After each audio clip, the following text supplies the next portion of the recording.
Lideramos el camino de la opinión pública y buscamos que la cultura del debate alcance consensos y soluciones a los problemas de nuestro país.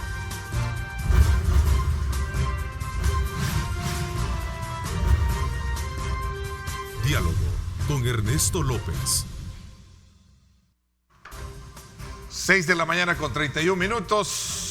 Como siempre, un placer enorme saludarles a ustedes a esta hora de la mañana, agradeciendo a Dios Todopoderoso por darnos esa oportunidad de poder ingresar hasta la intimidad de sus hogares. Gracias por dispensar también ese aprecio, ese cariño al trabajo y ese valor circunstancial y permanente que tiene para el trabajo periodístico del Grupo Megavisión. Muchísimas gracias por estar con nosotros esta mañana. Acá en nuestros estudios quiero darle la más cordial bienvenida al presidente de la Asamblea Legislativa, al licenciado Mario Ponce, con quien vamos a hablar varios temas vigentes en la actual coyuntura. Gracias por acompañarnos, presidente. Gracias, Ernesto. Gracias a todo el canal y a todo el equipo técnico. Y por supuesto quiero aprovechar para mandar un saludo muy especial a todos los cuscatlecos, a los cojutepecanos, en las cuales el sábado estuve por ahí, sanitizando las avenidas y calles principales de Cojutepeque, y quiero mandarles un saludo muy especial. Bueno, sin duda alguna es una de las actividades de mucha prioridad hoy en la actual emergencia del COVID-19, así como nos tiene a la mayoría, tomando siempre ventajas de distancia social y otras actividades de esa naturaleza. Que bueno, ya vamos a hablar un poco también en el contexto del debate de los temas legislativos que están relacionados con esta coyuntura. Sin embargo, varios serán los temas que vamos a aprovechar, abordarlos esta mañana, pero quisiera comenzar por ¿cuál es su lectura frente a las nuevas disposiciones de seguridad y carcelarias dictadas por el gobierno a fin de contrarrestar el incremento de homicidios, presidente? Bueno, yo creo que había desviado la atención la entrada del virus al país con todas las medidas de contención y los esfuerzos que el Gabinete de Seguridad Sanitaria estaba haciendo. Y eso creo que les había permitido utilizar toda la fuerza pública orientada nada más a mantener en firme el cumplimiento de la cuarentena para los salvadoreños. Y en ese sentido, creo que el haberse descuidado por atender la pandemia, en este caso en particular, la delincuencia de alguna manera estuvo pensando o analizando cómo atacar o cómo volver a su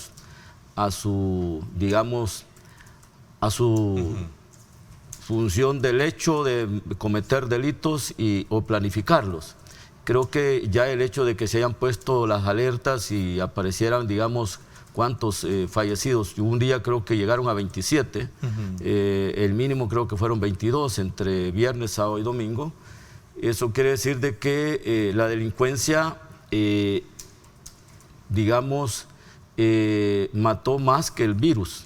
Si el virus lleva en este momento 8 personas fallecidas, la delincuencia en menos de 3 días superó, en el 300%, digamos, las personas fallecidas, cuando lo que estábamos haciendo el esfuerzo es de proteger vidas. De hecho, pues eso es lamentable porque son más de 50 salvadoreños que de alguna manera han perdido la vida, a quienes estábamos protegiendo para evitar que el virus de alguna manera hiciera daño colateral en el hecho de perder la vida. Pues la delincuencia en menos de 3 días superó todas las estadísticas de las muertes suscitadas por el virus. Sí, algo muy curioso. El presidente instó a los agentes policiales y militares a defenderse usando, si es posible, la fuerza letal. Eso ha traído consigo también un debate legislativo, ¿no? ¿Cuál es su impresión? Hay que ver a qué se refiere fuerza letal. Si la fuerza letal en términos de una guerra es aniquilación, ¿verdad? Pero en términos de una política de seguridad pública es utilizar la fuerza para tratar de disminuir esas estadísticas. Pueden haber otras lecturas de esa palabra. Sí, ahora, eso que eso no se vaya a entender, obviamente, de que no se capturen, sino que se aniquilen. Por lo tanto, que aclarar, la palabra hay que ser muy cuidadosa porque, digamos, el Estado está obligado a proteger la vida, no a quitarla.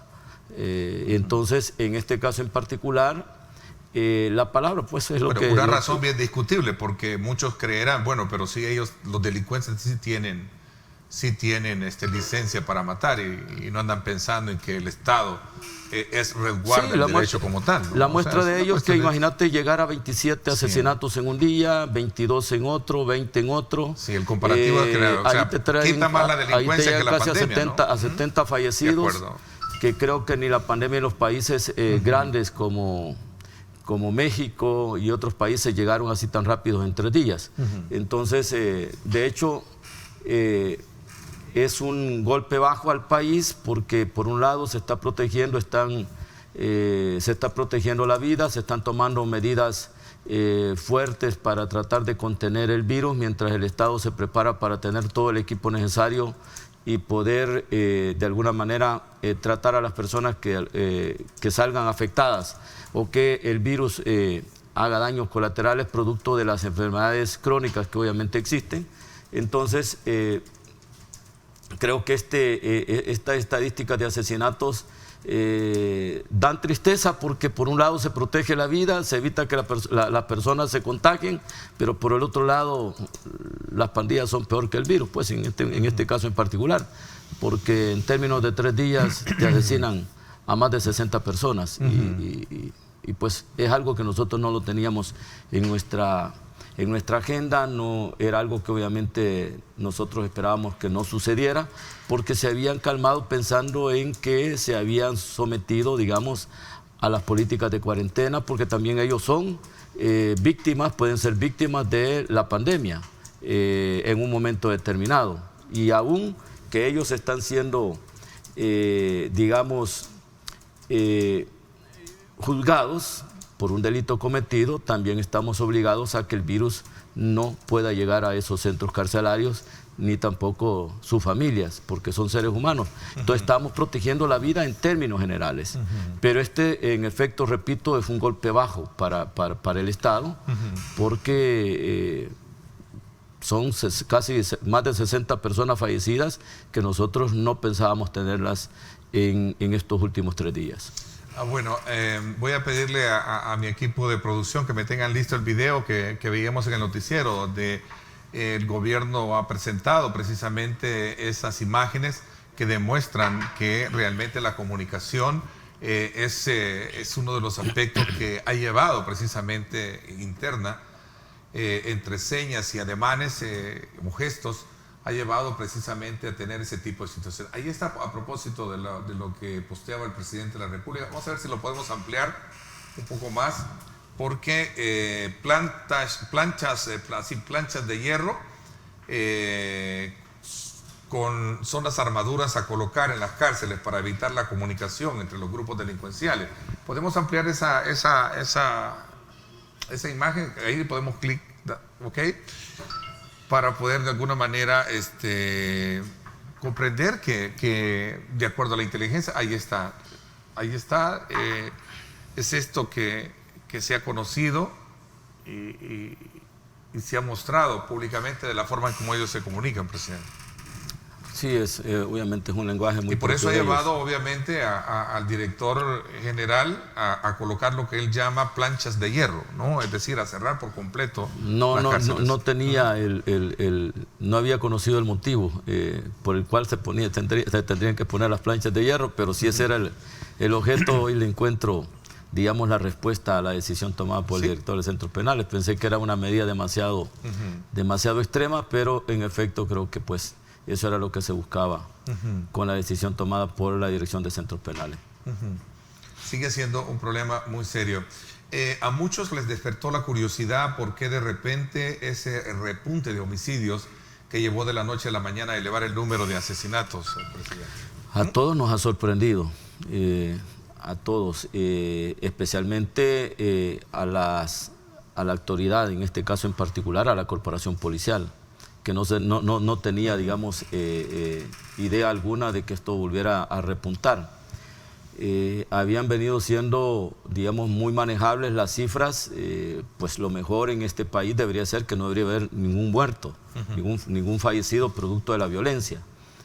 Pero estas señales de alguna manera nos dan a nosotros una digamos, nos dan a nosotros como Estado la posibilidad de poder hacer los esfuerzos y buscar, digamos, los mecanismos de no descuidarnos en este caso, porque este es un tema que también lo tenemos que seguir manejando, aún con la pandemia encima. O sea, no podemos descuidarnos. Esto es lo que nos da a entender de que es cierto, estamos haciéndole esfuerzo, estamos haciéndole frente a la pandemia, pero en este caso en particular tenemos que ser muy cuidadosos en no dejar, digamos, abandonados los planes de seguridad. Hay algunos legisladores que están viendo estas acciones con cierto recelo desde el punto de vista, como usted planteaba, cuidar de no cometer ciertas violaciones a la ley. Mira, ayer le escuché decir a varios de los... Mira, yo de hecho, como en todo país democrático, los estados tienen sus reglas, tienen sus normas, y los estados tienen que utilizar todos los mecanismos permitidos por la ley, por la misma Constitución, para poder actuar. Dentro de esas decisiones, pues está la fuerza, digamos, pública, que tendrá que tomar algunas acciones, porque ellos obviamente no te reciben con, digamos, con churritos. Con churritos. Sí. Ellos, o sea, no son dulces lo que le avientan también a la policía. Claro. Entonces, ¿no? la policía tiene que, en ciertos momentos, utilizar la fuerza aquí y en cualquier parte del mundo. Yo creo que tú has visto cuál es el accionar de la policía en los Estados Unidos, cuál es el accionar de la policía en Inglaterra, en Alemania, en Francia. Cuando alguien obviamente está delinquiendo, al delincuente obviamente se le trata de forma severa, porque no te va a recibir, digamos, como un churrito, como tú decís. En este caso en particular, nosotros sí creemos de que la policía debe tener a sus unidades especializadas en el combate a la delincuencia de forma permanente, no utilizarlas para mantener cuarentena. Sino que deben de, lo que nos ha dejado, digamos, esta situación de estos últimos 3 días, es que no nos debemos de descuidar y tenemos que mantener activa a la policía y los planes de trabajo en materia de seguridad para poder de alguna manera evitar que esto siga sucediendo. Así que en buena hora, me imagino la policía a partir del día de ayer ya tiene lineamiento, ya tiene órdenes precisas y tendrá que actuar. Mira, que hayan algunas críticas en las que se diga de que por haber hablado, haber mencionado la fuerza letal es una palabra obviamente muy no adecuada en relación al lenguaje, al respeto a los derechos humanos, pues posiblemente creo que por ahí es donde vino la crítica. Sí, pero, hay de todas versiones, porque otros dicen, bueno, ¿y cómo es posible que también les diga, agarren el chipote chillón del chavo y lo vayan a querer defenderse? Pues, o sea, no se puede, ¿no? Sí, no, pues uno tiene que entender de que, de hecho, mientras no existan violaciones a los derechos humanos, se sigue actuando con las reglas debidas que obviamente tiene que utilizar, o los protocolos en relación a las capturas o a los operativos que tiene que manejar la policía, que son protocolos obviamente universales, utilizados por otras fuerzas públicas. No creo que exista de alguna manera una situación en la que estemos haciendo crítica a una decisión. Yo creo que así como los delincuentes, en este caso en particular, en menos de 3 días te asesinaron a 60 personas, tenés que actuar tal vez no con mano dura, pero con alguna fuerteza en la que tendrás que hacer sentir el poder del Estado. Para evitar o mandar una señal de que no se debe de alguna manera seguir delinquiendo, seguir asesinando personas en un país como que aquí en el país la vida no vale nada y que cualquiera puede cometer un asesinato y no pasa nada. En ese caso en particular creo que hay que dejar que el Estado haga su trabajo, que seamos vigilantes en efecto de el respeto a los derechos humanos, pero en el sentido de que la fuerza pública tampoco va a ir digamos, a tocarle a la puerta de forma, digamos, de forma preventiva, como para decirle, aquí venimos, te estamos vigilando. ¿Qué factores provocaron este repunte? Es la gran, digamos, la gran interrogante en todo esto, ¿no? Pues esa es una respuesta que te la tendrá que dar la policía de acuerdo a sus capacidades de investigación. No pues puedo es una tener de situación alguna que manera bueno, lo pongo un poco en tela de juicio porque es parte del debate en la que se ha centrado estas nuevas disposiciones. Son 7 cárceles con grupos delincuenciales, las cuales han sido consideradas desde ayer como máxima seguridad. El gobierno ha sellado, decía, con placas de metal todas las celdas ante ese drástico repunte de asesinatos de las últimas horas. Son alrededor de 74 desde el día viernes hasta acá.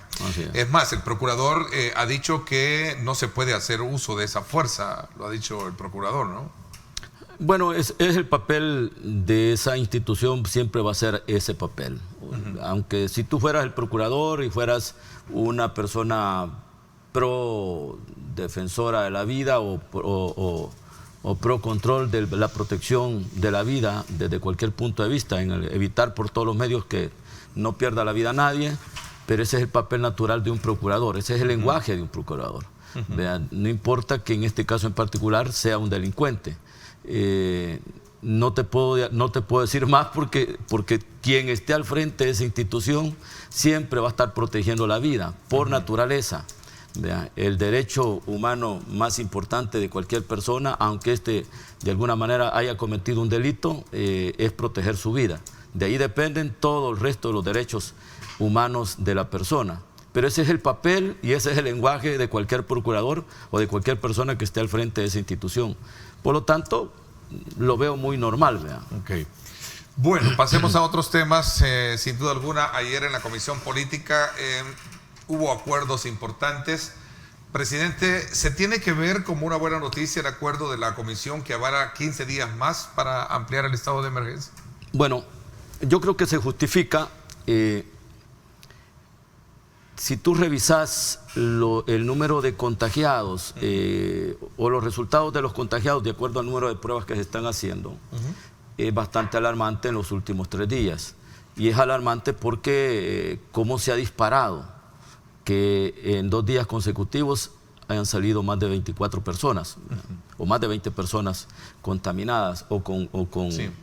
Positivo. Obviamente, a más pruebas, más Entonces, casos. La pregunta que nosotros nos hacemos, y creo que tú te la deberás de hacer como periodista experto y un medio de comunicación bastante importante que hace investigaciones precisas para poder abordar un tema, es el simple hecho de que cómo se contaminaron estas personas. La primera pregunta, para que ya tengamos, no sé si un periódico de mayor circulación hablaba que ya el virus estaba en 51 municipios. Entonces, cuando ya ves que el virus obviamente ha avanzado sin que estas personas hayan estado fuera del país o sean, digamos, personas que hayan viajado recientemente a los países altamente contaminados, uno se pregunta cómo es que el virus llegó allí, cómo es que esas personas se contaminaron. Entonces, eso quiere decir de que la fase 1 era la contención, ¿verdad? La fase 2 era la retención de personas en cuarentena a nivel interno por violar la cuarentena. Entonces aquí ya prácticamente cuando ya ves que el virus se está diseminando en varios departamentos y especialmente en San Salvador, porque aquí creo que también el Ministerio de Salud no está dando la información exacta y está poniendo en nerviosismo a muchos, digamos, salvadoreños al interior del país. A manera de ejemplo te pongo lo siguiente. Se dice, por ejemplo, en el municipio del Carmen, departamento de Cucatlán, apareció una persona contaminada. La pregunta es, ¿la persona vive allí? ¿O resulta de que vive en San Salvador y está ligada, digamos, o está vinculada a la asistencia médica? Digamos, es una persona de los profesionales de la medicina que están al frente, en la primera línea, tratando a las personas contagiadas. O sea, puede ser que tenga el documento único de entidad de allá del Carmen, pero puede ser que esa persona sea sea de Cuscatlán, sea de Cojutepeque, pero viva en San Salvador. Pero ¿qué es lo que sucede? Está poniendo en una situación de nerviosismo a todos esos lugares. Y es increíble el trabajo. Yo quiero felicitar a los alcaldes, quiero felicitar a las comunidades el trabajo que estás haciendo. Tú entras a cualquier cantón del interior del país, primero tenés que parar tu vehículo y te descontaminan el vehículo con sus propios esfuerzos. Ahí se ha organizado, como nunca se había hecho, la iglesia evangélica trabajando junto a la iglesia católica, la DESCO, caseríos, todos juntos, de las 24 horas, y cuando te digo 24 horas, no descansan, hasta de noche hacen turno. Y ahí están haciendo usos con sistemas las bombas de fumigación de herbicidas e insecticidas, las están utilizando para poder, digamos, descontaminar a las personas. Tienen sus mecanismos, están haciendo el esfuerzo. El problema que nosotros vemos es realmente la información está llegando a la gente, porque la gente está haciendo el esfuerzo, y cuando te dicen que hay una persona contaminada, que es lo que de alguna manera te provoca a ti, te provoca una situación, digamos, de preocupación si vivís en el municipio, porque no sabes si vos vas a ser el próximo contaminado. Entonces deberían de dar la información exacta a dónde reside esa persona. Que aunque tenga el DUI de Cojutepeque o del municipio del Carmen o del municipio de San Cristóbal o de San Pedro Perulapán, se debe conocer de que esa persona no vive en ese lugar, tiene el documento único de identidad porque es de allí, pero vive en la capital o en algún lugar cercano a la capital, si es que es una persona de los profesionales de la medicina que están al frente, en la primera línea, combatiendo esta pandemia, porque allá es donde nos da la preocupación. Se dice, ya tenemos en tal lugar un contaminado. ¿Cómo se contaminó esa persona? Vea, ¿con quién tuvo relación esa persona? Y para poder seguir, digamos, la investigación y tratar de llevar a cuarentena a todas las personas que se relacionaron con esa persona contaminada. Esto es bastante complicado, y esto lo que nos está dando es una situación de incertidumbre. Hay una situación bastante, digamos, de estrés para las personas que obviamente viven en esos municipios, porque dicen, bueno, ya hay una en el municipio, ya nos fregamos. Okay. Una persona puede contaminar a 100 obviamente van a contaminar a todo el municipio. Entremos un poco concretamente al tema de la cuarentena, que es un factor que está dentro del concepto del estado de emergencia, se amplía 15 días más. Bueno. ¿Qué valoraciones se generan en torno a la discusión el día de ayer, sobre todo cuando se perfila la necesidad de tener más información de los resultados de las disposiciones que se han tomado, por un lado? Por otro lado, también la reapertura de algunas empresas, y el otro factor también de apoyo, como lo decían, creo que miembros del partido Gana, para el tema económico del país. Mira, para la renovación de los 15 días restantes, de los cuales nos había pedido el gobierno, porque nos había pedido 30 días. Nosotros solo le dimos 15 días que terminan el último de este mes. A partir del 1 de mayo tendría que surtir efecto el nuevo decreto, la nueva renovación o la nueva prórroga del 593. Pero ahora es diferente. No vamos a modificar el decreto, porque el decreto no tiene que tener cambios en absoluto, ¿verdad? Porque si tú le cambias un punto, una coma o un punto y aparte, ya ahí es otro decreto. Entonces, pero en el dictamen vamos a hacer referencia, que ese fue el acuerdo de la Comisión Política, que para cualquier renovación, digamos, o cualquier petición que vaya encaminada a la cuarentena, a seguir la cuarentena, tiene que haber un plan de apertura de forma escalonada. Y es que eso ya lo está haciendo España, ya lo está haciendo Italia, Estados Unidos, Costa Rica. Ya todos están entrando. Entonces están entrando, pero no de un solo.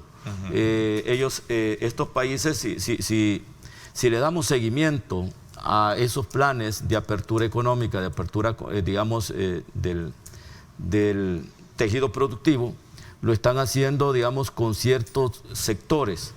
Entra un sector, se apertura un sector, se diseñan los protocolos para que se mantenga la política del distanciamiento social en la misma empresa. Se buscan los mecanismos, digamos, de de descontaminación permanente de la empresa, se mantiene todo lo que exige el Ministerio de Salud en cualquier lugar de trabajo, y de hecho serán, en este caso en particular, ese plan es el que nosotros le estamos pidiendo en el dictamen al Ejecutivo, que tiene que enviarlo. El plan de apertura a partir de la renovación de estos 15 días que se van a dar. Porque pedirlo de la noche a la mañana va a ser un plan todo arrebatado, en el cual nos van a mandar cualquier cosa y no un plan bien estructurado. Y ahora que está el sector privado trabajando de la mano con relación al manejo de los 2.000 millones de dólares, en este caso en particular, pues creo que el plan va a venir bien estructurado, porque el sector productivo, el sector empresarial está trabajando en este esfuerzo.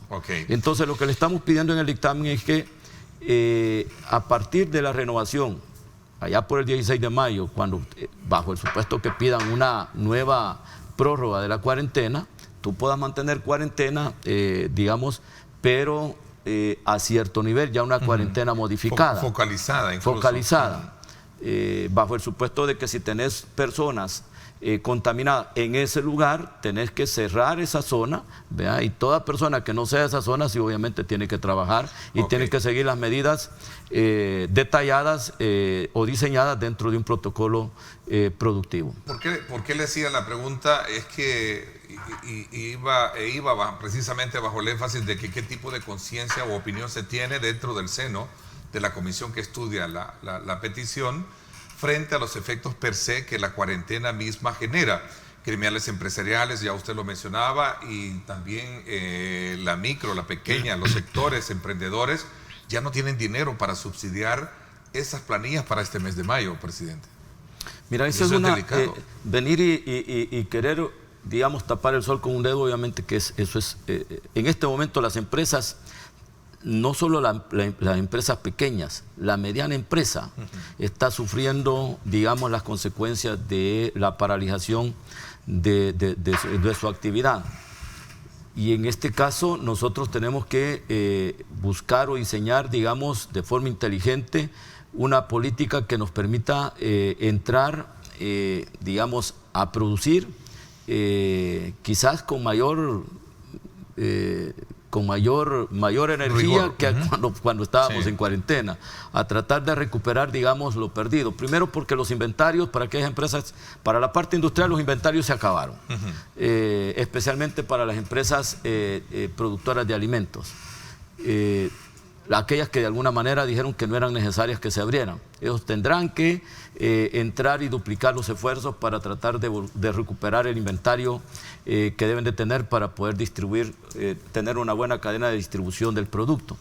Pero para aquellas empresas que de hecho solamente se produce para exportar, me refiero a las maquilas, tendrán que hacer los esfuerzos, ojalá que no se han perdido los pedidos, primero porque el mercado al cual iban a llegar esos productos estaba cerrado, y creo que todo tiene su razón de ser.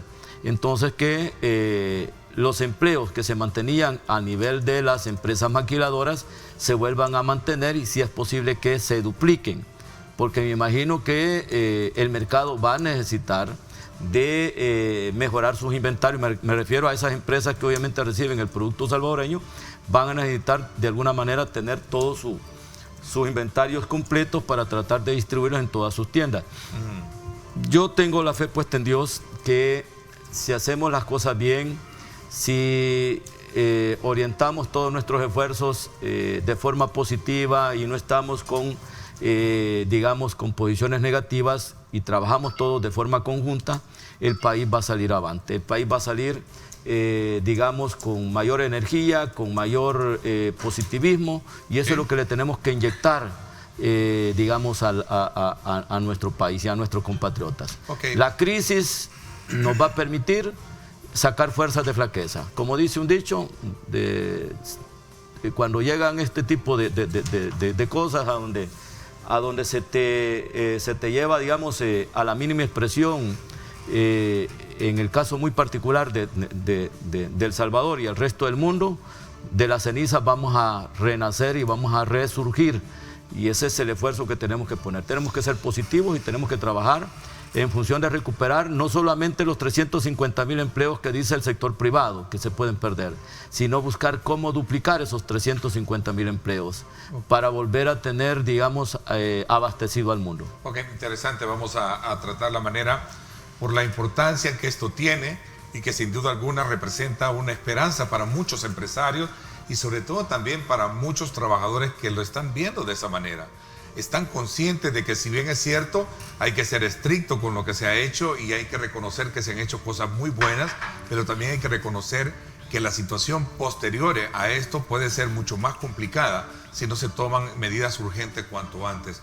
¿Qué tipo de, digamos, esta situación del COVID-19, presidente, me voy a hacer una pausa comercial, ha provocado tensiones fuertes con el Ejecutivo, ¿no? Ejecutivo Legislativo y el Ejecutivo también con el Judicial.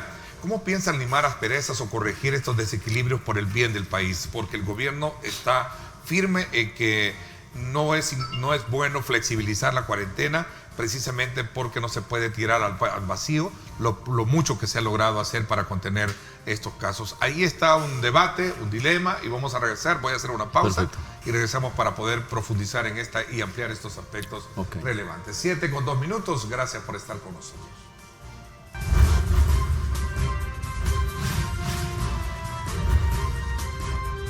Diálogo con Ernesto López. Estás viendo Diálogo con Ernesto López.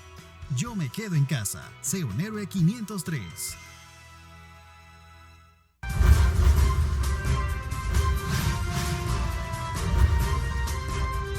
Diálogo con Ernesto López. Bueno, gracias nuevamente por estar con nosotros. Saludos muy cordiales a nuestros buenos amigos que siempre están atentos allá en el extranjero de estar enviando sus comentarios o sus preguntas para los temas que abordamos como el día de hoy con nuestro invitado, el presidente de la Asamblea Legislativa en la primera parte, Mario Ponce, y en la segunda parte vamos a tener a la licenciada Miriam Aldana, Procuradora General de la República, con quien tenemos también temas muy interesantes en el contexto de la emergencia COVID-19. A ver, gobierno firme en no flexibilizar la cuarentena, por un lado, y por otro lado también las tensiones que ha creado precisamente y que de alguna manera esto ha traído consigo enfrentamientos fuertes. ¿Cómo está esta situación? Mira, uno debe entender que las características, obviamente este es un gobierno con unas características bastante, digamos, peculiares. Bueno, en primer lugar es un presidente joven, tiene su forma de expresarse y su forma de decir las cosas. El órgano legislativo en sí, si ha tenido algunos, digamos, roces, han sido por cuestiones de diferencias marcadas sobre la configuración de la norma o de la ley. Y hay ciertos, digamos, ciertos proyectos de ley que el legislativo ha creído conveniente elaborar en función de atender la pandemia, pensando en que podemos de alguna manera construir acuerdos de forma conjunta, porque el mismo artículo 86 de la Constitución nos habla que debemos de trabajar de forma conjunta y construir acuerdos en función país. Ahí es donde han habido algunas diferencias marcadas en relación a algunos planteamientos del órgano legislativo.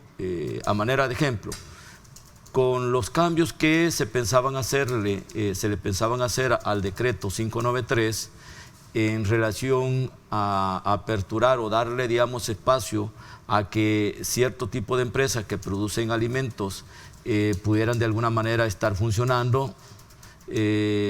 Alguien puede decir, hay un punto de discordia entre el Ejecutivo y el Legislativo por el hecho de que estas empresas no entren dentro de las que deben de ser permitidas, digamos, producir. Me refiero a Diana, a Bocadeli, etcétera, etcétera. En el mismo sentido también el Legislativo dijo, miren, hay habeas corpus, hay resoluciones de la Sala de lo Constitucional sobre habeas corpus en los cuales se ha expresado, dio medidas cautelares, hay que desarrollar dentro del mismo decreto 593 las medidas cautelares dadas en esas resoluciones para que se aplique y se le diga a la fuerza pública cuál debe ser el trato y se le diga al mismo gobierno a dónde deben de estar desarrollados los derechos, los derechos de la persona que esté en un centro de contención o que esté en un centro de retención. Ok, ¿han habido extralimitaciones en ambos casos? Entonces, no, lo que el legislativo ha hecho es tratar de ir construyendo, digamos, en ese sentido. Cuidar que no hayan extralimitaciones. Cuidado que no hayan extralimitaciones. En eso es lo que ha trabajado el legislativo. Y se caiga en violaciones, obviamente. Y no se caiga en violaciones, porque las personas que están en los centros de contención y que están en los centros de retención, al final, los primeros porque venían digamos, no han cometido ningún delito. Obviamente les tocó estar fuera del país en el momento que se cerró el aeropuerto y se les retuvo, se les contuvo en ese lugar, pero esos ciudadanos tienen derechos que, de acuerdo al legislativo, no se les estaban respetando, como el derecho a que se les haga la prueba y el derecho a que se les dé una respuesta de cuál fue el resultado de esa prueba. Asimismo, el derecho a tener todos los servicios básicos necesarios para un ser humano, un lugar adecuado, con servicios sanitarios de acuerdo a la cantidad de personas en ese centro de contención, con los 3 tiempos de comida, un lugar ventilado, etcétera, etcétera, etcétera. Entonces, eso fue lo que planteó el legislativo. Y eso lo vio el Ejecutivo como que no era muy apropiado, digamos, el modificar el 593. Pero las buenas intenciones del Legislativo estaban orientadas en ese sentido. Hacer que se cumplieran las resoluciones de la Sala de lo Constitucional en materia de el habeas corpus 148-2020, de las cuales ya la Sala ha ratificado no solamente 1, 2 o 3 veces, porque cuando ya es una tercera vez, entonces ya hay jurisprudencia digamos, sobre ese tema, y la Sala ya se expresó más de 3 veces. Creo que se ha expresado alrededor de unas 10 veces en relación a los habeas corpus presentados. Igual con relación a las personas que están varadas. El órgano legislativo quiso dejar dentro de él digamos, hizo una ley aparte pensando en apoyar, digamos, darle una herramienta legal al Ejecutivo para que empiece el plan de retorno de las personas varadas. O sea, no ha habido ustedes acuerdos, aprueban decretos sin hacer las consultas pertinentes. Uno de ellos es el tema relacionado con los salvadoreños varados en el extranjero. En efecto, pero tenés que ver que el Legislativo responde a las necesidades de los compatriotas. No actúa por sacarse, digamos, por decirlo así, de la manga de la camisa una decisión. Hay una petición concreta hecha por los ciudadanos, cualquier salvadoreño en una condición. ¿Hay consultas con el Ejecutivo a la hora de aprobar esto? Porque esa es la denuncia que ellos hacen. Tal vez no trabajamos, tal vez el órgano legislativo no llamó en este caso en particular a la canciller para poder trabajar, digamos, una buena norma, pero en el fondo no había mala fe del legislativo. Pensaba darle una herramienta jurídica que le permitiera retornar a los compatriotas que están varados. O sea, lo que quiero llegar es que lo que ha generado ese roce, que obviamente al cual tú te referís, que es, digamos, un conflicto entre órganos, no es tal conflicto. Es una diferencia de visiones, de apreciaciones de la solución de los problemas. Por lo tanto, no veo, desde mi punto de vista, digamos, un roce en ese caso en particular. Nosotros entendemos, escuchamos al órgano judicial, tomamos sus resoluciones, las convertimos en normas, ¿verdad? Porque tenemos que porque así lo mandan las resoluciones de la Sala. En este caso en particular, tanto de los habeas corpus, de la gente que está en los centros de contención y de retención, como de los salvadoreños que están varados en las diferentes partes del mundo. Entonces nos manda que legislemos. Complicado para nosotros es legislar en el sentido de no considerar al Ejecutivo, porque venir y llamar al Ejecutivo un momento trascendental a donde están atendiendo la pandemia, pues nosotros decimos, bueno, hemos entendido, hemos comprendido el problema, esto es lo que nos permite hacer, démosle esta medida al Ejecutivo para que él lo eche a andar. Pero sí hay incomodidades, como por ejemplo, vi mucha molestia por cierta razón del tuit que dejaba entrever casos de COVID en momentos en que se llevaba a cabo la sesión plenaria del día jueves, por ejemplo. Que fue Yo creo que esa fue una situación bastante peculiar, y una situación, a este servidor lo puso en una situación bastante embarazosa. Sí. Digamos, y lo vi un poco molesto también, presidente. No, tal vez molesto, sino que bueno, a tal grado molesto de que emitió un comunicado. Mira, lo que sucedió es de que teníamos muchos dictámenes pendientes, claro, y dictámenes del mismo Ejecutivo. Por ejemplo, teníamos, ya habían acuerdos políticos y habían votos para sacar el dictamen de ANDA, que era el 16 millones de dólares para poder apoyar a la autónoma, ya que la autónoma pues cayó dentro de las empresas que se ha dicho no tienen por qué pagar los recibos, sino que se van a diferir el pago de marzo, abril y mayo. Y la autónoma no ha recibido, digamos, en ese sentido, el pago de los servicios de agua potable que está prestando, digamos, a la ciudadanía. Estaba listo el recurso, ya el dictamen listo para poderlo aprobar, y ahí se me vino abajo, por lo tanto los votos no los tuve. Vea, entonces el Twitter lo que vino, el Twitter me vino a distorsionar, digamos, el manejo de la plenaria, porque en un lapso de 30 minutos, cuando vine a ver, una fracción casi se había levantado toda, por el temor, vea.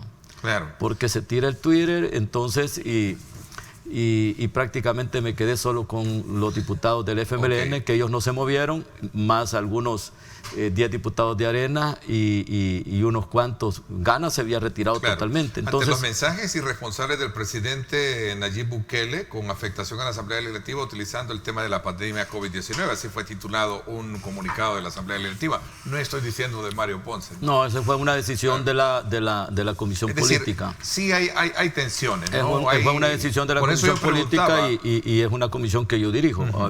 Ahí está la expresión de la mayoría de los diputados. A la vuelta lo que hubo fue la superación del veto de los dos acuerdos, el que iba para beneficio de los trabajadores de salud y el acuerdo para repatriar a favor de los salvadoreños varados en el extranjero, ¿cierto? Lo que yo tenía conocimiento es de que el mismo Ejecutivo ya sabía que se iba a superar el veto de los trabajadores del sector salud.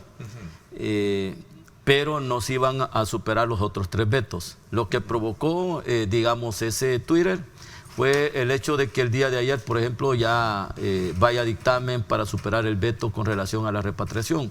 Yo soy de la idea, Ernesto, de que para poder resolver un problema tenés que platicarlo con el otro órgano. Y en este caso en particular, esa es mi apreciación, puede ser que esté equivocado. En este caso en particular, con relación a las personas que están varadas, por decreto no puedo resolver la repatriación. No sé si me entendés. Porque al final es una orden, en efecto que es una orden, pero la mera realidad solo la conoce el Ejecutivo. En esto se puede de alguna manera sacar una solución platicada, conversada, ¿vea? No negociada, sino tratar de sentarnos los dos órganos y decir, mira, ¿qué podemos hacer? ¿Por dónde te podemos apoyar? ¿Qué decisión tenemos que tomar para tratar de repatriar a nuestros compatriotas? Pero debemos de entender en el caso muy particular del Ejecutivo de que espacios físicos para poder recibir a los compatriotas que están en las diferentes partes del mundo no hay. ¿Vea? Primero uno dice, bueno, si ya salieron 2.000 de cuarentena y se fueron para su casa, pero el problema es que Estados Unidos nos está mandando repatriados todos los días. Claro. Están llegando los charters, entonces a esas personas repatriadas que entraron de forma ilegal, no es porque hayan cometido un delito, sino porque entraron de forma ilegal a Estados Unidos, fueron capturadas y fueron de alguna manera enviadas a El Salvador, necesitan pasar, digamos, todo el proceso de cuarentena. Entonces, cuando yo les decía, miren, esto lo tenemos que platicar porque por decreto no vamos a construir espacios. Vean, digamos qué tenemos que hacer, qué espacios, por qué no hablamos, y ahí es donde surge la lluvia de ideas, Ernesto. ¿Qué se dijo, por ejemplo? Fíjate, ideas interesantes. Este es un diputado joven Josué Godoy, dijo, miren, he hablado con algunos sacerdotes, algunos sacerdotes de ciertas parroquias, de las parroquias de Santa Ana. Entonces dijo, hay posibilidad, la Iglesia Católica tiene lugares de centros de oración, donde se van a hacer retiros, y puede hacer que la Iglesia nos pueda apoyar para traer a nuestros compatriotas. Fíjate que fue una idea que al final se la propuso a la canciller y se puede de alguna manera platicar o hablar con la Iglesia Católica. Igual se puede hablar con la Iglesia Evangélica. Claro, hay que reconocer el tabernáculo... para que un local de cualquier iglesia sirva para centro de contención, centro de contención, pero sí. que se le den todos los para los compatriotas. Sí, claro. De hecho, hay que reconocer que ha habido aportes importantes. Vaya ese reconocimiento para la Iglesia Bautista, el Tabernáculo Bíblico Bautista, que ha facilitado uno de sus edificios, el Gamaliel, donde también se ha adecuado para que las autoridades que están al frente de salud son los que administren eso, no son las iglesias, por cierto. Y eso se agradece, Ernesto. Sí, entonces, claro. Así también creo que la Iglesia Católica podría facilitar Claro, este joven diputado dio esa idea y se lo dijo a la canciller. Porque dijo, bueno, qué bien, entonces soluciones se pueden encontrar, pero hablado, platicado. No creo que por decreto venga y yo te pueda traer a un familiar que está en Sudamérica. Por decreto en Panamá, nuestras hijas ya están sin alimento. Es un titular que, por cierto, se publicaba hoy.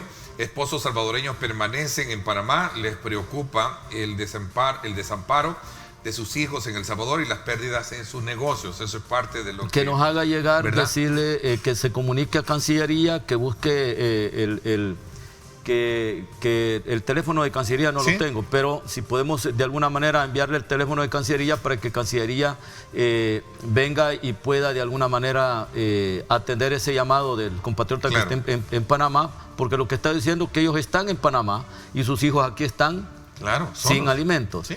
Entonces, solo que por Cancillería, vía Cancillería, hay un teléfono con el cual los compatriotas se han estado comunicando. Creo que decir que el Ejecutivo no ha hecho nada en favor de los compatriotas que están varados sería una mentira. Y quiero decirte de que vimos todo un esfuerzo de la canciller enviando medicamentos para aquellas personas con enfermedades preexistentes, diabéticas, con hipertensión, enviándoselas a sus lugares a donde están, porque en esos países posiblemente si no hay receta médica no les puedan vender el medicamento. Entonces sí ha estado haciendo un esfuerzo. Yo creo que Cancillería ha hecho su esfuerzo, lo que pasa es que hay una logística. Es muy limitado, para 4,000 y pico de personas se acaba todo el presupuesto de Cancillería y no logra de alguna manera cubrir las necesidades. No es fácil lograr establecer un trabajo logístico porque se trata de ver cómo se recoge a cada salvadoreño que a lo mejor se encuentra segregado. Por ejemplo, en el caso de los Estados Unidos, ¿en cuántos podrían estar? Entiendo que en Estados Unidos sí hay internamente puede darse la movilización, pero en el caso de Panamá, en el caso de Colombia, ¿cómo se estaría haciendo? Entonces hay que reconocer que también hay un esfuerzo en Cancillería que se está haciendo, pero que de alguna manera habría que esperarse su poco tiempo. Pero Dios mediante, yo sigo confiando bajo la mirada del acuerdo que el día de ayer en la Comisión Política se generó, que solo sean ya 15 días lo que tengamos para poder de alguna manera ir aperturando, abriendo lo que son nuestras actividades cotidianas. El país no debe detenerse, y más aún cuando ya las autoridades han dicho, vamos a tener que saber convivir con el virus. Si el hecho de que nosotros nos mantengamos acá, que no es que va a desaparecer, eso ahí se va a mantener. Entonces, por consecuencia, tenemos que adaptarnos. Mira, yo quiero manifestar lo siguiente. Por el bien de muchos empresarios que están de alguna manera sopesando ya el tema económico. Yo creo que hay que decir lo siguiente. El virus vino para quedarse en todo el mundo. No lo vamos a desaparecer. Los esfuerzos que ha hecho el gobierno es para, de hacer los centros de contención, es evitar que el virus se diseminara en todo el país y nos hubiera colapsado el sistema para el cual no estábamos preparados. Ningún país del mundo estaba preparado para recibir tal situación. Y eso tú lo vistes, el ejemplo lo tenés en el caso de Nueva York, que de 1,000 camas de 1,000 camas con UCI, digamos, con cuidados intensivos, donde tiene todo el equipo, cada cama, para poder resucitar, digamos, a una persona que de alguna manera esté colapsando producto de las consecuencias del virus, no te alcanzaban. Entonces, ¿cuál es el objeto de haber hecho la contención? Es que nos diera tiempo de comprar equipo, nos diera tiempo de equipar espacios, tener las camas suficientes y el medicamento posible a aplicar. Entonces, lo que se ha ganado es tiempo, pero que el virus se va a eliminar hasta que exista una vacuna. Okay. Hasta que exista una vacuna, entonces a partir de ahí va a haber un control. Pero el virus no lo vamos a detener. Sí. Lo que hemos hecho es ganar tiempo para construir los espacios, para comprar las camas, para comprar los ventiladores mecánicos, para comprar el sistema, digamos, ¿cómo se llama? El equipo médico para poder conectar a esa persona y alimentarlo por sonda o inyectarle medicamentos por sonda. Y eso es lo que ha ganado tiempo el país. Ok, y eso es lo importante, que hay que saber convivir con ello. Carlos Marroquín dice algo que creo que no es correcto. Dice él, adaptarnos quiere decir, Ernesto, que nos podemos salir a morir para que subsista el empresario. Perdón, y el empresario dentro de 3 o 4 meses ¿va a poder tener dinero para darle a usted el trabajo que merece? No creo. Lo que pasa es que hay que hacer, en esto hay que ser muy sensato. Hay que ser muy sensato. Si los países ricos, como Estados Unidos, que tienen petróleo, que tienen, digamos, minas, el caso de los países europeos, que tienen una economía súper desarrollada, están ya dando apertura de forma escalonada, digamos, al sector productivo. Nosotros no podemos obviamente hacer lo contrario. Tenemos que empezar a abrirnos. Una recomendación, dice Ricardo pero Medrano. esa decisión la debe tomar el presidente, junto al gabinete, con protocolos diseñados exclusivamente para la producción. Qué bueno, dice Ricardo Medrano. Recomendaciones, Ernesto, es necesario preparar los protocolos para el desarrollo de la actividad económica y saber convivir con eso, porque el día de mañana, dice, yo soy empresario pequeño, dice, tengo 7 empleos, dice, yo con un mes más tengo problemas, me va a tocar despedir. ¿Y qué queremos? Y tiene toda la razón, nuestro amigo. Te voy a poner el ejemplo que ponía una empresa, un restaurantero en España. Y lo que decía, tenemos que adaptarnos a la nueva realidad. Claro. Entonces, él ponía un ejemplo, en una mesa, nosotros queremos abrir nuestros restaurantes, pero ¿cuál va a ser la forma? Vamos a tratar de mantener la distancia social, poner un sistema de división en la misma mesa, entre la misma familia, para que nadie obviamente se puedan estar viendo, pero que no puedan de alguna manera estarse contaminando mutuamente. Esa va a ser una nueva forma del diseño. La pregunta es, en el caso de los restaurantes de comida rápida, te pregunto a ti, ¿cuál debería ser el protocolo del manejo de esos alimentos, de la elaboración de esos alimentos que tú consumís? Si salís de acá del canal y te vas a desayunar a un McDonald's, tenés que ponerles, digamos, un protocolo de protección, ¿sí? de protección para quienes fabrican los alimentos de comida rápida, llámese pizza, hamburguesa, etcétera, etcétera. Entonces, desde allí, si vas a aperturar los restaurantes, llámese Pizza Hut, llámese Wendy, Burger King, y vas a abrir los restaurantes, tenés que diseñar los restaurantes de acuerdo a las nuevas realidades del país. Me voy Entonces, ya despidiendo. a eso te quiero... ¿Por qué? Porque hay formas de proteger, de cómo se protejan los empleados que sirven o los que están de alguna manera haciendo funcionar el restaurante, como también el cliente también tiene que tener un espacio físico a donde él no pueda contaminar si es que él lleva. Pero para eso están los protocolos. Gracias por haberme acompañado, presidente de la Asamblea. Muchas gracias, Ernesto. Un saludo muy especial. Te agradezco que me hayas invitado. Ya teníamos rato de no venir por acá. Claro. Pero, estuvimos reciente en radio, pero ahora estamos en televisión. Correcto, muchas gracias. Correcto. Pero sí, siempre es un gusto estar contigo y acompañar a Megavisión en esta mañana en su entrevista matutina. Ok. Entonces nos vamos a la pausa. Cuando regresemos vamos a ver sobre el impacto que tiene la emergencia del COVID en las mujeres a causa de la pandemia. Pero vamos a hablar también cómo detectar ese ciclo o tipología de violencia que en algún momento se ha generado a raíz de la cuarentena. Son aspectos elementales que vamos a abordar cuando regresemos. Vamos a la pausa.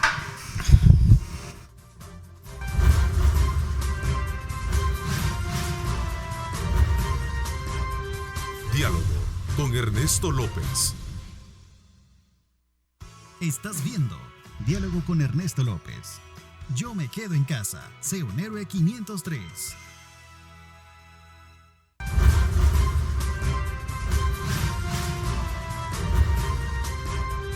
Diálogo con Ernesto López. Bueno, gracias nuevamente por estar con nosotros. Recuerde usted enviarnos sus comentarios, sus preguntas. Son bienvenidos todos. Nos gusta bien la interacción con ustedes a través de nuestras redes sociales. Aporte de aspectos muy significativos que ayuden a enriquecer las temáticas como tal. Quiero darle la más cordial bienvenida a la licenciada Miriam Aldana, Procuradora General de la República. Gracias por acompañarnos. ¿Cómo está? Muy buenos días, Ernesto. Buenos días a todos nuestros amigos y amigas que nos escuchan por cualquier medio. Así es, y nosotros cumpliendo también la regla de guardar la distancia social pertinente para llevar a cabo nuestra conversación de este día. Cuéntanos un poco cuál es el impacto que ha tenido el COVID-19 en todos estos, conceptos de la cuarentena y sobre todo las relaciones que se están generando al interior de una casa. Porque alguien decía, bueno, ¿cuál es el impacto de la emergencia en las mujeres a causa de la pandemia? O la familia, diría yo, más que en las mujeres, ¿no? Muy bien. Creo que ese ajuste que usted acaba de hacer es sumamente importante. Sin duda alguna, el COVID-19 ha marcado un cambio de la realidad de nuestro país como de cualquier país del mundo. La incertidumbre, el temor a sufrir la enfermedad, el temor a qué pasará con mi negocio, con mi trabajo, qué pasará con nuestros hijos y nuestras hijas en los colegios. O sea, es una incertidumbre generalizada y el ser humano le teme a no saber cómo manejar esa situación.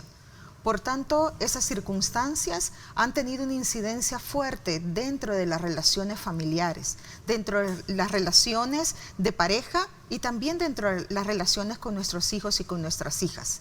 Ese manejo adecuado del estrés es uno de los temas que nos ha tenido con mucha preocupación desde la Procuraduría General de la República y de manera articulada con el resto de instituciones del Estado y organizaciones de sociedad civil. ¿Por qué?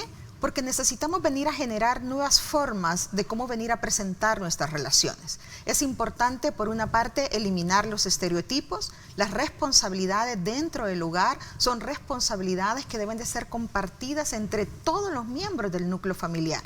Debemos de entender que si para nosotros, los adultos, resulta venir a ser difícil esta situación, también para nuestros hijos e hijas resulta ser preocupante. Es ahí donde necesitamos en este momento generar mucha solidaridad, mucha empatía, mucha comunicación, venir a tratar de explicar de mejor manera, de poder venir a plantear cuáles son los miedos o las incertidumbres, pero no mediante la violencia. El problema al que nos estamos enfrentando es la forma de cómo canalizar ese estrés mediante insultos, atropellos, golpes, malos tratos. Ese es el inconveniente con el que nos encontramos. ¿Ha habido un disparo de casos de violencia registrada o denunciada?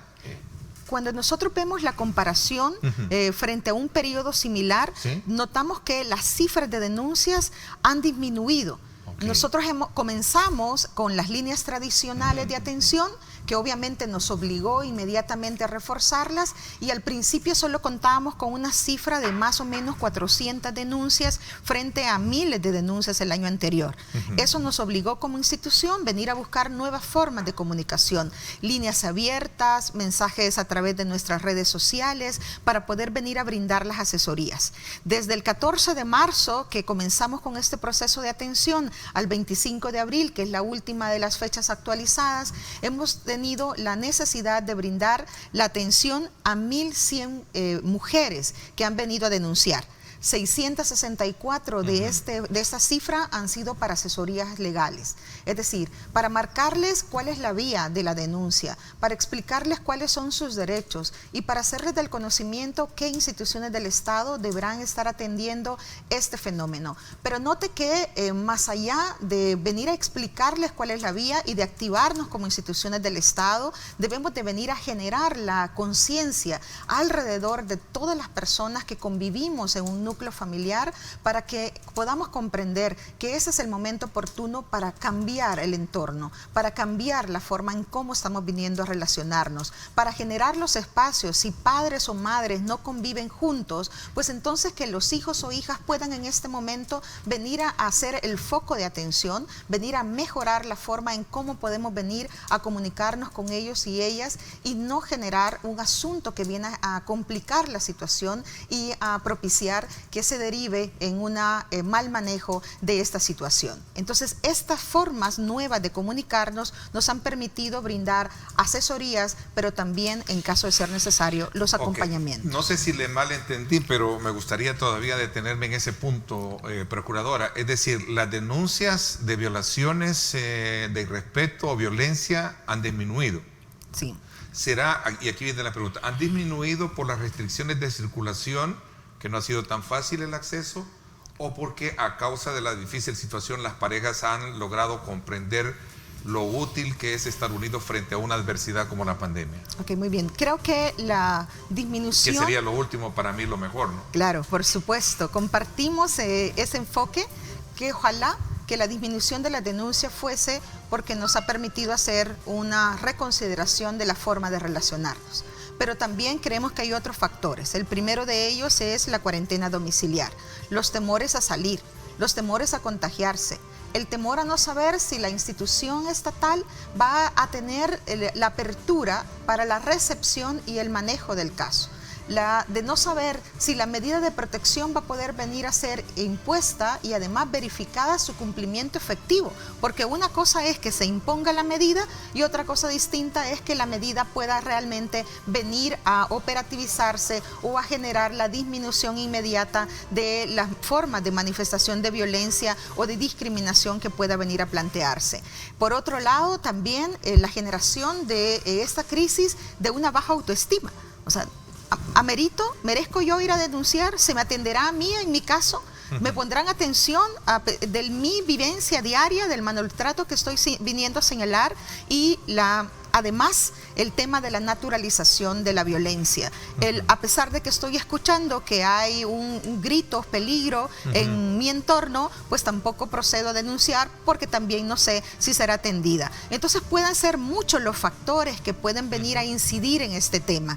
Ojalá sea el que usted muy bien ha apuntado, que sea por realmente la reflexión de mejorar la relación. La reflexión de comprender que frente a una adversidad, la importancia que tiene cuidar la familia. Es decir, una adversidad se afronta mejor estando unidos, ¿no? Y yo creo que ese es un punto digamos, como de reflexión muy personal, y perdón un poco, por eso hice hincapié, perdón, y ojalá que eso sea, pues al final creo que es lo mejor, ¿no? Ver a una familia unida. Voy a una pausa y regreso con otros temas ahí importantes. Gracias por estar con nosotros, sigan participando. Recuerden, @diálogo21, @Neto López Radio. Estamos en Facebook también transmitiendo en vivo, ahí pueden escribirnos.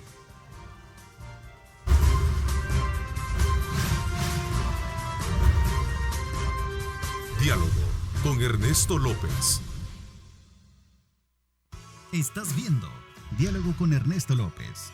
Yo me quedo en casa. Sé un héroe 503.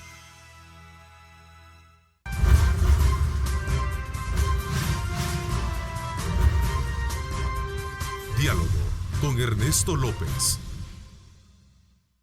Bueno, gracias nuevamente por estar con nosotros. Un punto elemental en esto también tiene que ver con el cobro de las cuotas alimenticias, me preguntan acá.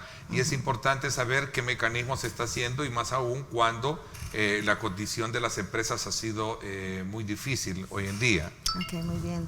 Ese es un tema valiosísimo. Porque sabemos las necesidades apremiantes que ha provocado toda esta situación. Más allá de que la situación económica de nuestro país nunca ha sido de bonanza, siempre hemos estado en situaciones de precariedad.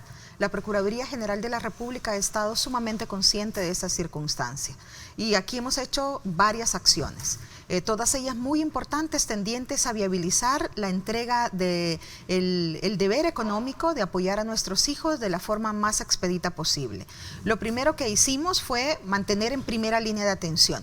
Nuestro equipo de la Unidad de Control de Fondos de Terceros se mantuvo de manera permanente recibiendo absolutamente todos los depósitos que se estaban haciendo, haciendo las conciliaciones bancarias para poder hacer la entrega en las cuotas que le corresponde a cada persona respecto de sus hijos o hijas. Pero estábamos conscientes de la necesidad de generar las mejores condiciones de trabajo de nuestro personal.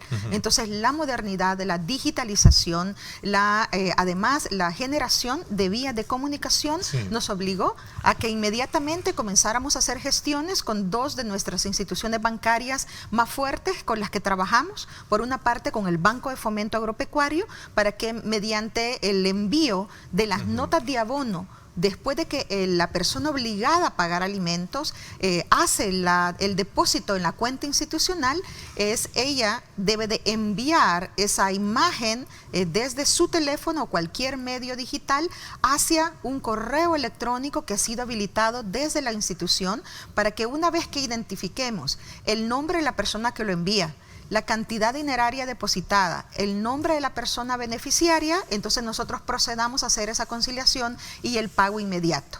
Y con las empresas, debido al volumen que eso representa, las municipalidades y las instituciones estatales, también hicimos un procedimiento similar. Y lo aperturamos no solamente para el Banco de Fomento, sino para el Banco Agrícola S.A.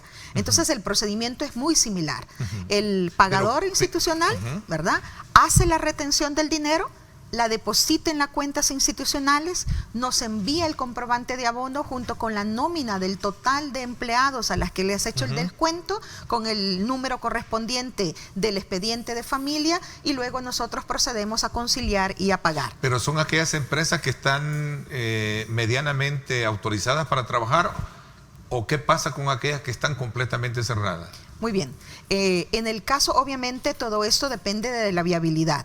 Hay un salario pagado, hay una obligación de retener esa cantidad dineraria y de remitirla. Aquellos a los que les han mantenido el salario, por tanto, se mantiene la obligación de pagar alimentos. De hacerle la retención para poder hacer efectivo ese pago, ¿no? Eso es correcto, Ernesto, eso debe de ser así. Obviamente llegará un momento en el que la persona que pueda encontrarse en una situación difícil deberá abocarse a las instancias que le colocó la obligación del pago de alimentos, administrativa o judicial. Deberá plantear su situación para someter el análisis individual, esas circunstancias, y poder verificar la forma en cómo va a mantenerse el apoyo económico, el deber de entregar una cantidad dineraria en favor de sus hijos o hijas que también comen, que también viven, que también se tienen que venir a someterse a un régimen de estudios, a sufrir las necesidades básicas para mantener un nivel de vida digna. Ahora, esto pasa por comprender, sin duda alguna, que las empresas están vigentes desde el punto de vista de que no están trabajando, pero que sí están pagando sus salarios, ¿verdad? Por tanto, no hay razón para justificar de que no se establece ningún tipo de cobro. Solo para cerrar un poco así. Sí, eso es así. Y creo que su afirmación es sumamente valiosa, porque aquí me permito hacer un llamado a todos los pagadores de empresas, de municipalidades y de las instituciones del Estado, para que esto no vaya a perder una especial importancia. Es inmediato, como se ha hecho en tiempos normales. O sea, una vez hecho el descuento correspondiente del salario, deben de venir a hacer el abono y la derivación de los comprobantes a los correos institucionales que les hemos facilitado, para no detener el pago de las cuotas alimenticias. Ok, voy a hacer una pausa y regreso. ¿Qué tipo de asistencia de alguna manera está teniendo o está generando o piensa generar la Procuraduría para poder de alguna manera medir los alcances que pueda tener el impacto en la salud mental de la familia hoy a raíz del COVID-19? Vamos a hablar de eso en unos minutos. Me voy a una pausa. Gracias por estar con nosotros.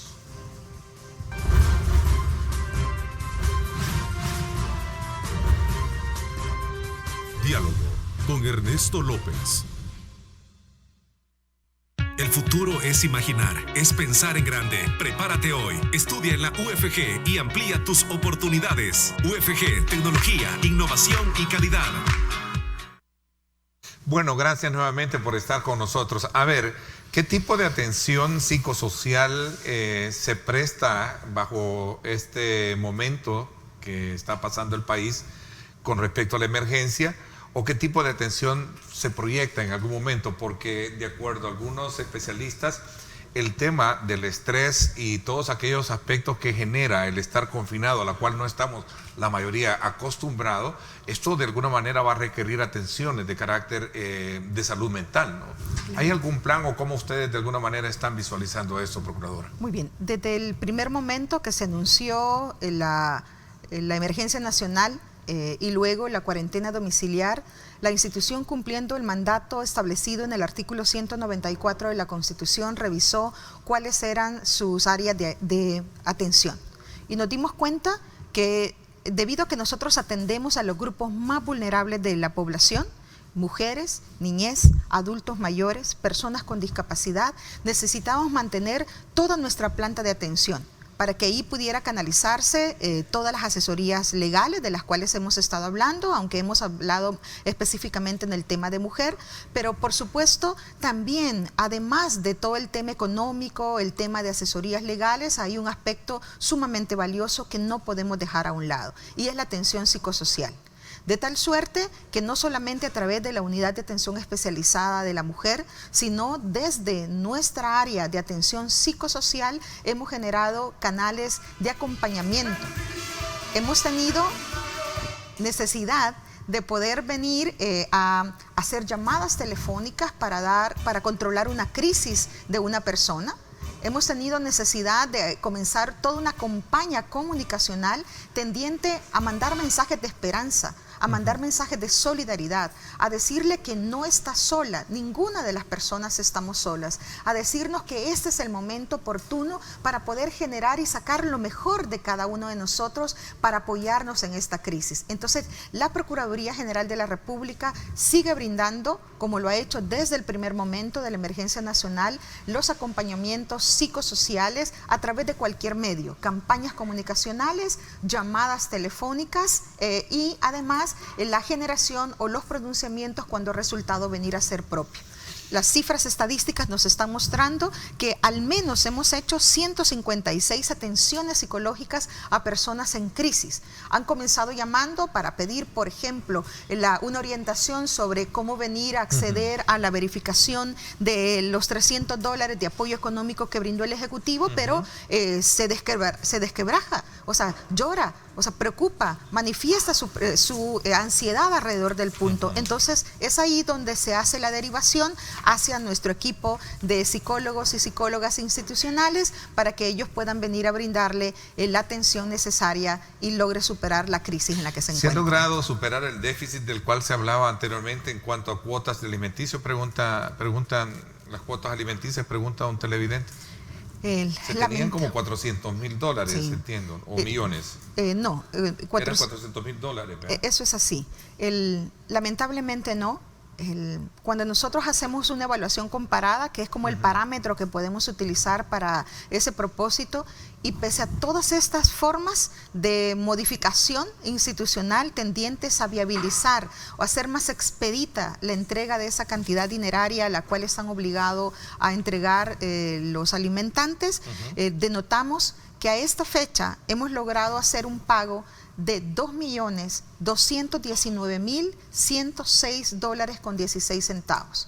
Pero al compararlo con el periodo anterior, habíamos pagado $2.707.343.94. Por tanto, la media entre $400 y $500.000 de falta de pago de estas cantidades de alimentos, pues sigue siendo una cifra significativa, sobre todo tomando en consideración que las cuotas alimenticias que nosotros intermediamos son cuotas alimenticias muy bajas. Así que a partir partir de eso hemos logrado beneficiar con esta erogación de dinero 27.031 niños, niñas y adolescentes a la fecha. Pero nos falta todavía un grupo sumamente importante por las cifras diferenciales a las cuales me estoy refiriendo. Ok, Nuria Beatriz Silva nos escribe, muchísimas gracias, dice, me encanta cómo abordan los problemas familiares. Asimismo, me gustaría saber su enfoque del regreso a clases, pero basado en nuestra realidad. Todos los chicos y chicas tienen familia que es medicada. Si cuando lleguen de la escuela a la casa están contaminados y si son asintomáticos, pero sus padres podrían efectivamente morir y dejar huérfanos a los chicos. Por favor, hemos visto casos en las escuelas que están funcionando en línea. ¿Qué recomendación harían? Muchísimas gracias, Nuri, por su comentario. Creo que esto es un tema sumamente importante. Yo no dudo que la señora ministra de Educación, a partir de su gran formación y su sentido humano, está analizando con su equipo técnico esto. Creo que aquí hay una serie de variables que deben de considerarse. El primero, el modelo educativo. La enseñanza de mera transmisión de conocimientos. Debemos de buscar una forma de cómo venir a generar siempre la creación de destrezas y de habilidades, la configuración de competencias en nuestros niños y en nuestras niñas de una forma mucho más creativa. Ya no podemos volver a las aulas y simplemente abrir una página donde sigo transmitiendo conocimientos. Hay que llevar motivación, actividad, ¿verdad? Generar espacios de interacción reales, que cada uno tenga la oportunidad de explicar en un momento de la sesión incluso cómo está, cómo se siente, porque ese puede ser un buen momento para identificar si hay una crisis familiar en ese momento que se está viniendo a atender.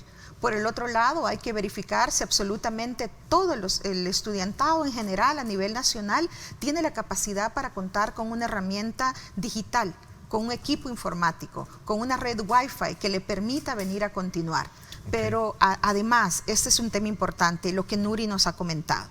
El Ministerio de Educación tiene que hacer un diagnóstico inmediato para poder saber las condiciones de salud de cada uno de sus alumnos o alumnas. Recuerdo, a partir de mi experiencia como madre de familia, es que a nuestro hogar nos llegó una hoja en la que teníamos que colocar cuáles eran los padecimientos de nuestros hijos o hijas. Pues entonces hay que buscar esa base de datos, verificar si en un momento determinado el ministerio llegara a establecer el regreso a los espacios físicos, pues entonces quienes paulatinamente pueden ir incorporándose, y a lo mejor nos encontramos con una brecha de estudiantes que no deberían de volver por sus riesgos de salud. Pero eso confío en que las autoridades de educación ya están haciendo un análisis completo de estas circunstancias para tomar las medidas más acordes a cada una de las circunstancias personales de nuestros niños y niñas.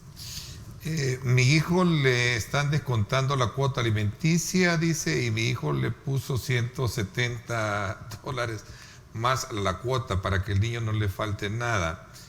Pero, a ver, no me contesta, dice, pero la mamá del niño ninguna llamada le ha hecho a mi hijo para hablar con el niño y cuando le llamamos no contesta. Me imagino que hoy por la cuarentena. Muy bien. Le está negando el derecho de la comunicación. Claro. Volvemos a reafirmar el tema. Marvin Hernández. Don Marvin, y para todos los papás y mamás en este momento, tenemos un gran compromiso. No solamente las instituciones del Estado, los medios de comunicación, las organizaciones de atención a los grupos vulnerables, sino también usted, papá y mamá, tenemos un papel importante. En este momento, fuera las diferencias. En este momento lo más importante son nuestros niños y nuestras niñas. Una llamada telefónica del padre o la madre para tranquilizarlo, para decirle que lo ama, para decirle que está con él y que pronto pasará esa circunstancia, es sumamente valioso. Así que los adultos debemos de comenzar reflexionando cuál es el daño que le estamos haciendo entre nosotros mismos, pero sobre todo el daño que le estamos haciendo a nuestros hijos o hijas, no permitiendo poder tener el contacto directo con ellos, aunque sea a través de una llamada telefónica. Aquí tenemos otra pregunta de Cruz Lisandra, dice, buenos días, es una pregunta, los demandados que trabajan en el sector informal tienen como excusa el no tener dinero para pagar la cuota alimenticia. ¿Cómo pueden ayudarme con esto? Sí, interesante esa pregunta. Sí, claro. A nivel formal, los procedimientos están preestablecidos. Debe de hacer una comunicación para poder pedir un requerimiento de verificación de las razones por las cuales no se está haciendo el pago de la cuota alimenticia. Y luego de eso, luego de verificar si hay una causa justificada o no, si la causa es justificada, nos corresponde certificar a la Fiscalía General de la República. Pero note que ese es el mecanismo formal. A eso estamos obligados nosotros como institución. Pero en esta condición particular en la que se encuentra el país, aquí más allá de la formalidad es un llamado al padre o la madre que trabaja en labores informales, que probablemente hayan disminuido significativamente sus ingresos, para pensar que una parte, así sea mínima de lo que está ganando, siempre debe de destinarla en favor de nuestros niños o nuestras niñas. La formalidad la he indicado. Pero más allá de eso, por favor, una reflexión para que podamos comprender que tenemos que pensar en ellos, que tenemos que buscar siempre una alternativa de cómo ayudarles económicamente, pero también cómo hacernos sentir con nuestros hijos o hijas. Vamos a ver, tenía otra pregunta que estaba relacionada con, decía, apreciable la educación es la clave del éxito de un país, así como la salud. Y son las más descuidadas en relación a la educación no presencial. Hay que capacitarnos como país, como docentes, no es solo trasladar al alumnado a recibir clases virtuales. Sí, efectivamente, eso es la realidad, es el momento oportuno. Entonces, para poder venir a hacer transformaciones significativas en todos los entornos, en el entorno económico, en el entorno educativo, en las relaciones interpersonales, en las relaciones familiares, en la forma en cómo nos proyectamos como instituciones públicas para generar el mayor acceso a la justicia desde nuestros propios espacios. Así que en buena hora ese comentario, porque efectivamente a eso nos ha provocado el COVID-19, pero en medio de la dificultad el ser humano siempre debe de buscar cómo reconfirmarse, cómo reinventarse, cómo venir a salir adelante. Procuradora, quiero agradecerles que me haya acompañado esta mañana al cierre del programa y darnos esta importante información y dejar un mensaje, digamos, oportuno en el marco de lo que todavía nos queda estos 15 días que creo que se van a aprobar para poder mantenernos en cuarentena.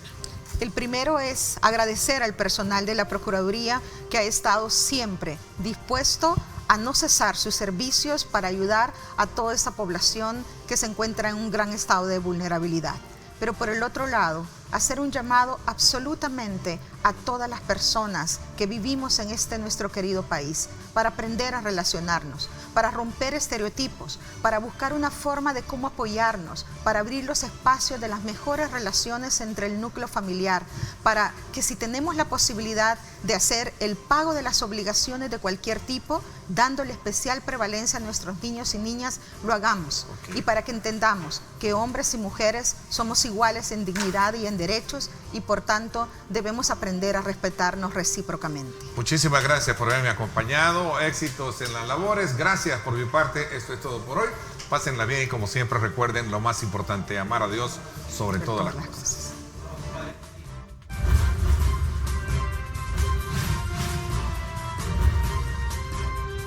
Diálogo con Ernesto López.